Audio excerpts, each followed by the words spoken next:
Bom, nós voltamos a falar da operação da Corregedoria Geral Unificada para prender milicianos que atuam na zona norte da cidade. O repórter Caio Alex acompanhou a ação. Vamos ver. Agentes das Corregedorias Geral Unificada e da PM e da Delegacia de Repressão ao Crime Organizado saíram de madrugada da sede da Academia de Polícia no centro do Rio.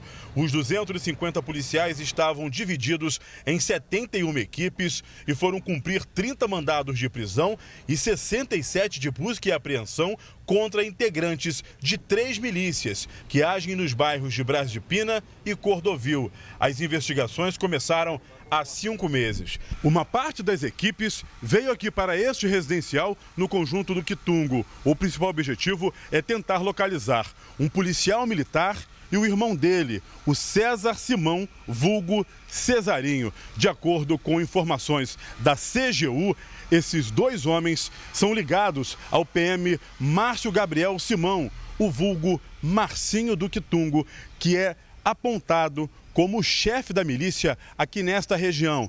As equipes entraram com a informação de conseguir encontrar num dos apartamentos a central clandestina de distribuição de sinal de TV a cabo e também prender esse policial e o irmão dele, que são ligados diretamente à milícia que age nesta região. Aqui neste sobrado a gente já encontra uma placa e uma faixa com informações aí do Marcinho.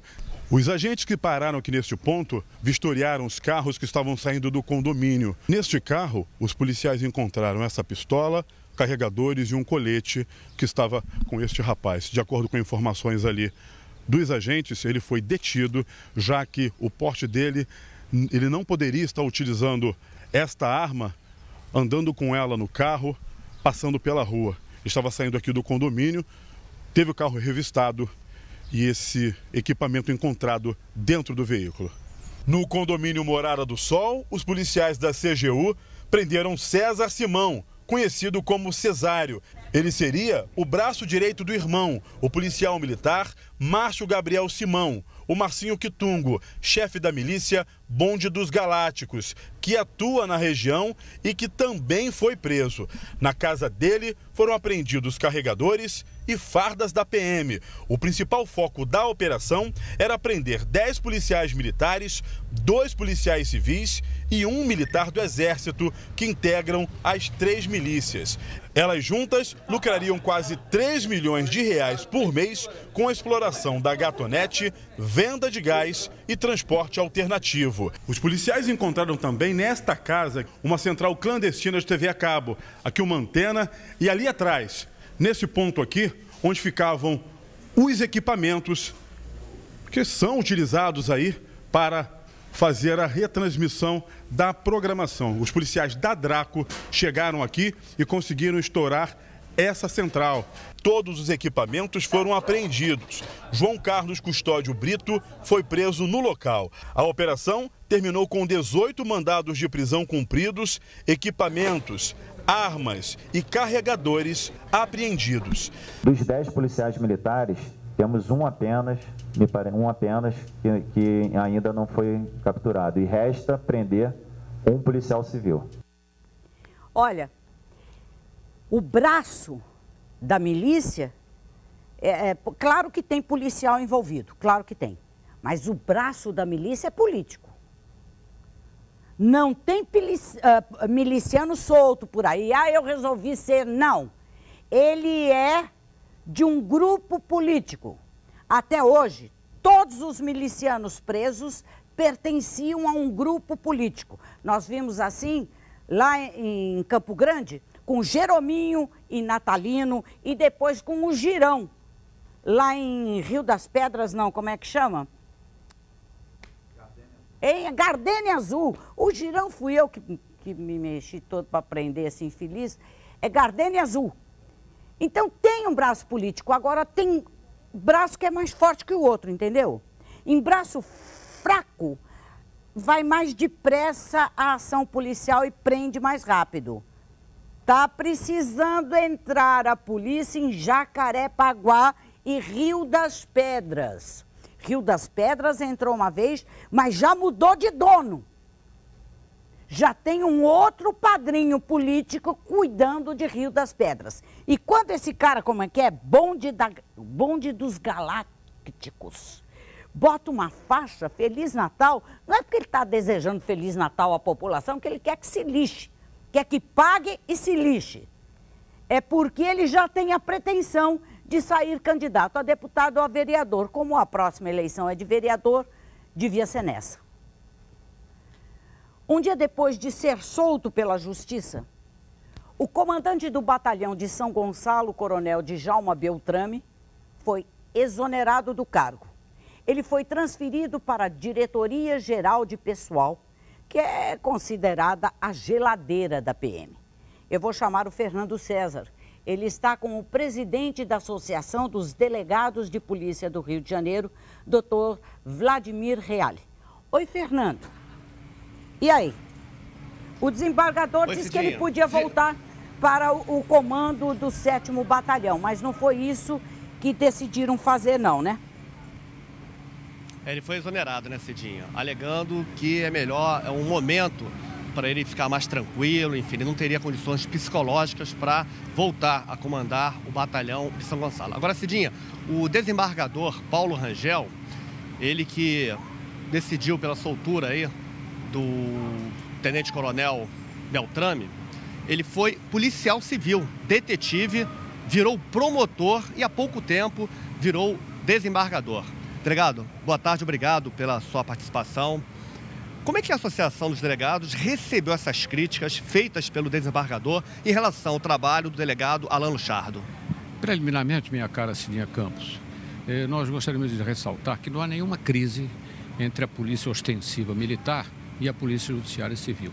Se discute um fato concreto de um inquérito presidido pelo doutor Alan Luchardo, um delegado de reconhecida competência, experiente, já foi titular de várias delegacias policiais, com um inquérito acompanhado por 4 promotores integrantes do GAECO, né?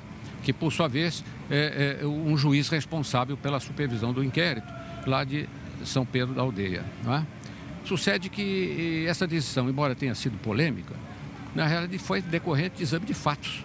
Então não houve nenhuma maldade da polícia, até porque a questão não é pessoal, não é? Delegado, a gente vive aí uma safra de novos delegados. Não falta experiência de vida a esses profissionais? Esses novos delegados, que inclusive são extremamente competentes em razão de concurso dificílimo, em geral atuam como auxiliar dos delegados mais antigos, que são os chefes, não é? Portanto, decisões são sempre dadas pelo chefe. E nesse caso, concreto, né, que se discute, o fato não foi... foram 7 meses de investigação, não é? O que ocorreu é que houve um habeas corpus encaminhado ao juiz de plantão, no caso, magistrado de plantão, desembargador de plantão Paulo Rangel, que entendeu que deveria liberá-lo e proferiu uma série de adjetivações, não é? A nosso ver, descabidas, despropositadas, acusando que a polícia tem que aprender a fazer investigação, houve maldade, não houve nada disso. Porque nesse caso, se assim ocorresse, também essa maldade ocorreu com os promotores que participaram ativamente, são 4 no caso, como também do próprio juiz. Então não tem sentido, não é? Acusações de índole pessoal. Não é? Cidinha. Doutor Reale, boa tarde. O senhor não acha que houve, boa tarde, um trabalho, eu não sei se foi precipitado ou se foi mal feito do delegado, no sentido de não explicar os fatos que ele tinha? Porque a alegação é de que se ele só tem isso, é muito pouco. Agora, ele diz que tinha mais informações. Por que ele não deu todas as informações para o juiz? Na realidade, o desembargador poderia ter pedido os autos antes de decidir, assim, de imediato, não é? Podia ter dado um prazo de 6 horas para o juiz, ele encaminharia os autos do inquérito para que o próprio desembargador examinasse, não é?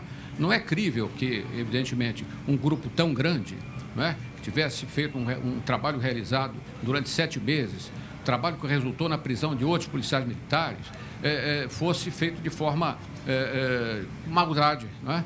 Não significa que nós estejamos aí promovendo já uma acusação absolutamente, porque há uma presunção de inocência para todo cidadão brasileiro.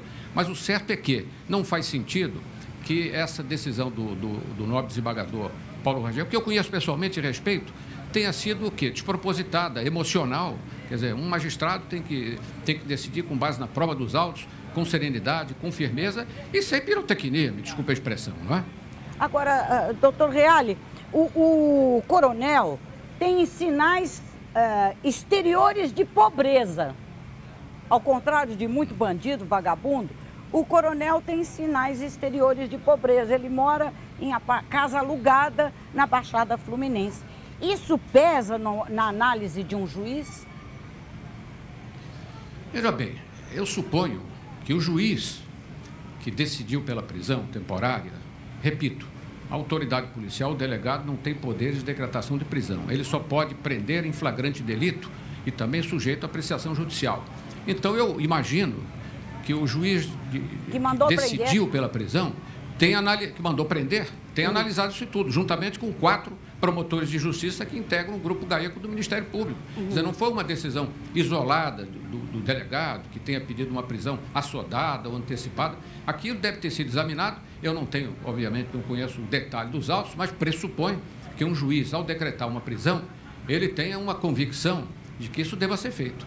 Não é? Além da... E não, pura e simplesmente, deixar de analisar todos os fatos, inclusive de ordem de biografia pessoal. Além do apoio da ADEPOL, da manifestação pública da ADEPOL em solidariedade ao doutor Alain, o que mais a ADEPOL vai fazer?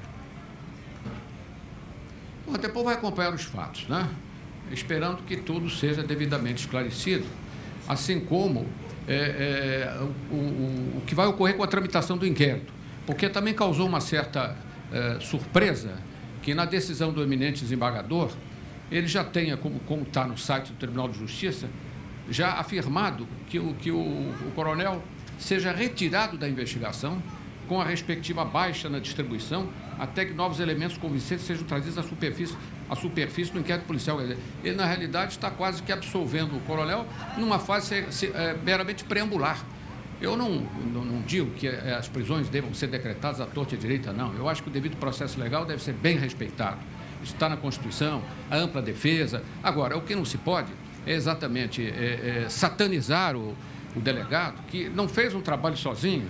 Ele fez um trabalho com acompanhamento de mais 4 promotores, o juiz da comarca, portanto, não é razoável que ele seja simplesmente satanizado, como se diz, não é?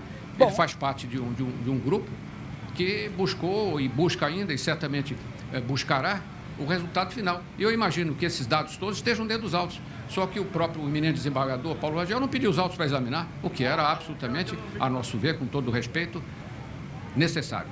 Eu agradeço muito a presença do doutor Vladimir Reale, por quem eu tenho uma grande admiração.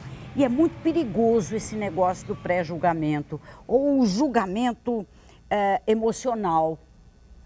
É perigoso a gente fazer isso. Eu fiz outro dia e não é bom fazer. Eu não sei se eu estava certa aquela hora ou se estou certa agora. Mas se a gente puder pensar um pouco mais antes de dizer é isso ou é aquilo, é melhor. Isso serve para mim, serve para o juiz que deu a primeira decisão de prender o coronel, para o segundo que deu a decisão de libertar. É preciso ter um pouco de cabeça fria para analisar essas coisas. Eu li até uma história aqui que é preciso não pré-julgar. Um homem, você já leu isso? Um homem, um senhor, um velho, que morava numa aldeia, ele tinha um cavalo que ele adorava. Um dia, de manhã, o cavalo não estava lá. E chegaram os vizinhos e disseram, roubaram o seu cavalo, é uma maldição. Ele disse, não, mas quem disse que roubaram o cavalo? O cavalo só não está aqui.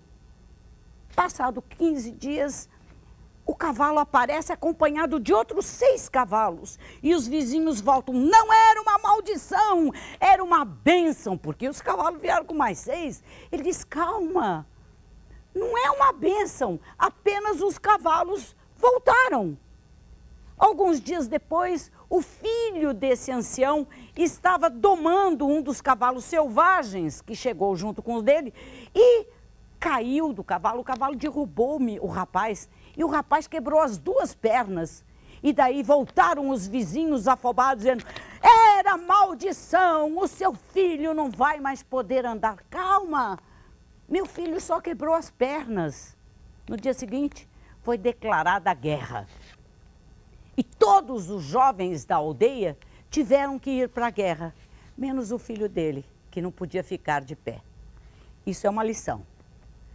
Às vezes, um problema serve apenas para te mostrar um caminho novo a seguir.